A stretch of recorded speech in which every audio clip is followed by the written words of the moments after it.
Hello, Bobby Torres of Frightbox recording here to show you 5 underrated mixing techniques that you should really be using. Now, the good news for you is that you don't need anything special in order to pull these off. All you need is a DAW and a handful of stock plugins. Most people don't talk about these techniques, and it's a massive mistake because they are indispensable and they will 100% help your mixes. Let's dive into it.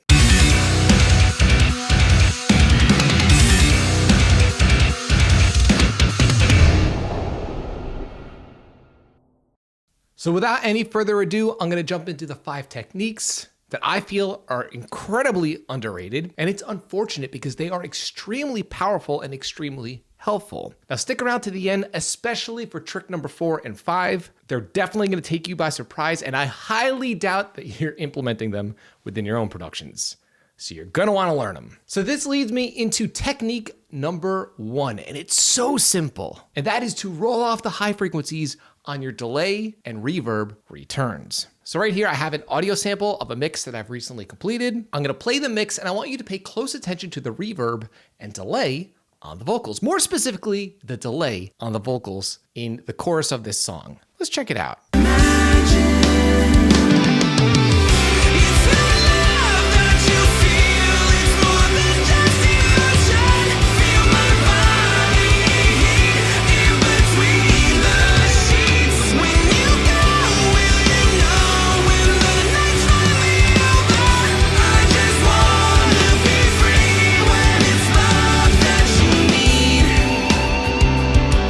Okay, in that sample for the chorus vocals, I had a ton of delay happening on the vocals to make the vocals sound epic. But within the context of the rest of the mix, you probably didn't even notice the delay. And the reason for this is extremely simple. It's because I've rolled off all the top end on the delay so that the delay does not stick out in a weird way in the mix itself. Remember, vocals are very sibilant, so there are going to be a lot of S's and sibilants happening in any effect that you use on the vocals. So sort of a secret hack to get the delay and or reverb, if you're using reverb on your vocal, to get it sitting back in the mix in a natural way is to just roll off the top end. So for my main quarter note delay, I'm rolling off all frequencies above 4K. And for my slap echo, because I also have a slap echo delay on his vocal, I'm rolling off above 3.5K. So when you hear the vocals in solo, it's not love that you feel, it's more than just emotion. Feel my body heat in between the sheets.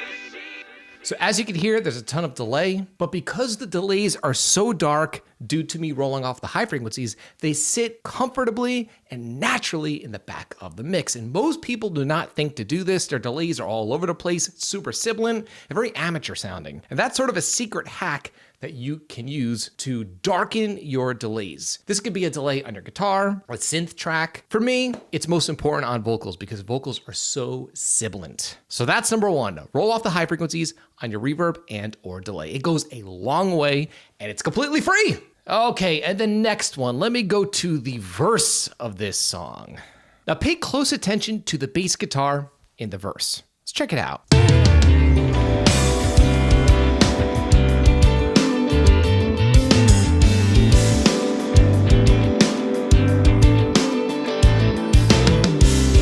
If you're paying close attention, the kick and bass feel nice and locked in. Now, a lot of that has to do with the great performance that was captured. But when it comes to the low end of the bass, the reason why it feels so tight and unmoving is because I have a limiter after the compressor. And this is number 2. Do not be afraid to add a limiter to your bass guitar in the mix. A lot of times people are just way too timid when it comes to compression and even EQ in a mix, but specifically compression. Now, compression and limiting is extremely important for specific instruments within any rock or metal production, especially bass guitar. If your bass guitar is lumpy and moving all over the place within the mix, it's not going to sit right. And it's going to sound like 1 second your mix is overly low endy, the next second it's empty sounding. So what I have here as an example is I have a compressor knocking off 6 dB, but I also have a limiter, a brick wall limiter, keeping a nice tight cap on the bass guitar and catching the stray peaks. Sometimes it's 4 dB, sometimes it's 6 dB. It really doesn't matter. The idea is that I'm catching the stray peaks that the compressor is letting through. And it's helping to keep my bass sounding nice and consistent within the track. I personally cannot live without this technique, and I don't hear people talking about it enough. Usually when people send me mixes, the bass is all over the place because they're scared to use too much limiting and compression. And I say, go for it. You don't want that bass flapping in the breeze. And this leads nicely into tip and trick number 3. Roll off way more low end on your overhead tracks than you think you should. Let's take a listen to the overheads in my mix without any EQ. Check it out.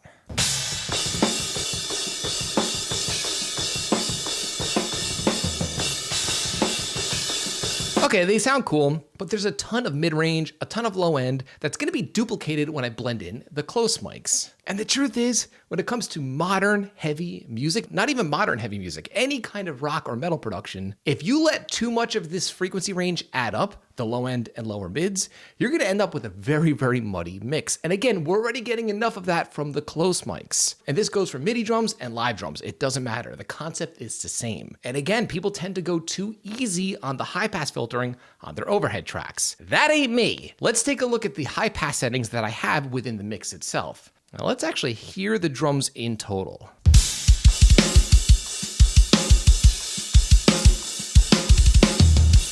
Yeah, the verb on that snare is actually natural, believe it or not. My old studio had a hallway, and I used to mic the hallway, and I missed the way that sounds. But anyway, if we look at the EQ on my overhead tracks, I'm rolling off all frequencies below 700 hertz, and I'm even knocking down all of the mid-range so I can reveal more of the sheen of the cymbals, but you don't notice that within the context of the rest of the drums because we have so much other overlap happening in the low end, lower mid, and even the mid range. We have it happening in the snare, the toms, the kick, and the room mics. If you don't do this, and if you're timid with the EQ on your overheads, typically they'll sound very weird and gongy, and your drums will sometimes end up sounding very lo-fi.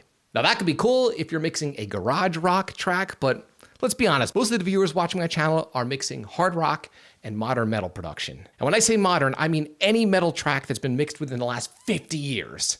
This is a universal thing. So don't be scared of filtering the living heck out of your overhead tracks. People don't talk about it enough, but here I am telling you it's important. All right, and this leads me into the 4th underrated mixing trick that you most likely are not using. And are you ready? It's really simple.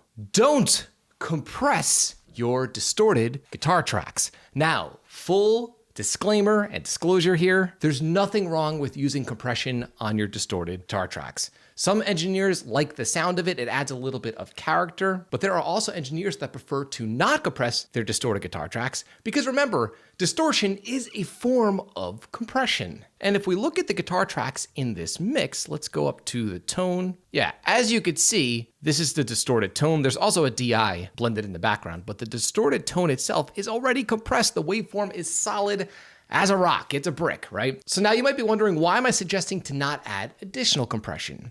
Now, the reason why I generally do not compress my distorted guitar tracks is, again, the guitar tracks are already pretty distorted, and I have found that by leaving the guitars natural and breathing a little, it helps the mix sound more organic. Remember, we're already smashing our snare drum, our vocals, our bass guitar, our background elements. I find that when I leave my guitars nice and natural and dynamic, whatever little dynamic is left within the distorted guitar tracks, the net effect of the mix ends up sounding a lot more organic. I know guys like Andy Sneap and other modern metal producers approach it like this as well. And a little side trick here is that if you do want to create contrast between your leads and your rhythm guitars, you can compress your lead guitars to give them a slightly different color that you really can't get with EQ. So sometimes I'll do that. I'll actually not compress the rhythm guitars, but I'll compress the lead guitars just to create a nice contrast. Again, it's something that people don't really talk about all that much, and people kind of just assume that they should compress their heavy rhythm guitars, but I tend to not do it. I'll sometimes use multiband compression just to compress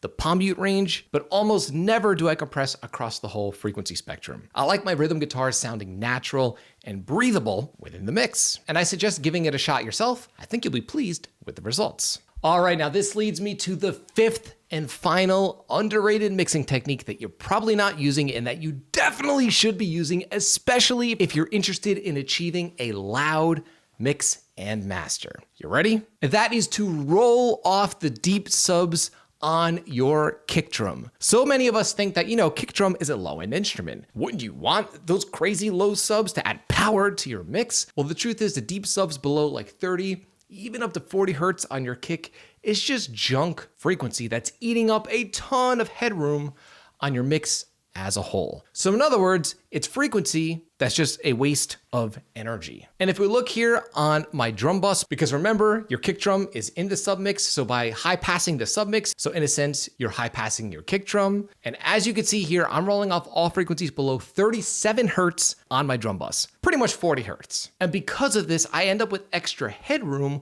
while still retaining that nice deep subby punch on my kick drum. So what I want you to do is throw on some headphones and listen very closely to the mix as I intermittently bypass the high pass filter on the kick drum. Again, pay close attention. It's the love that you feel. It's more than just emotion. Feel my body heat in between the sheets. When you go, will you know? Okay, so as you notice, the difference is extremely subtle, and this is a good thing. I'm getting rid of a ton of sub that's eating up headroom, and you can't even really notice it. So again, my master bus chain is gonna have to work way less hard. It's gonna make mastering so much easier, and most people do not think to do this. It's an extremely underrated mixing technique, but a lot of pros do it. You just don't know about it. Now, if you've noticed throughout this entire video, all of these techniques cost you nothing. You could do any of these things with the stock EQ plugins within your DAW.